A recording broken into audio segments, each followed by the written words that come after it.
Nu ska vi se, My Number One brukar alltid funka. Vi kommer köra lite olika låtar med bandet. Och sen kör vi våra lilla girls-grej då.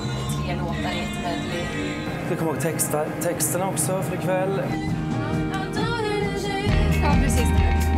Alla kommer ha en låt var. Ja, och så har vi lite koreografi och lite byten. Är ni klara? Ja. Vänta. Här går det.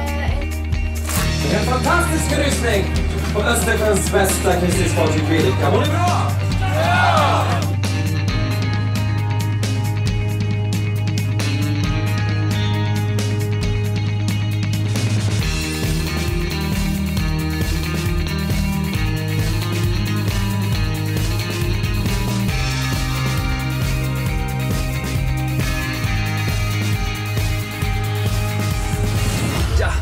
Ja!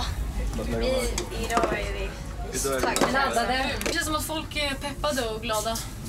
Så jag tror det kommer bli roligt. Nu kör vi!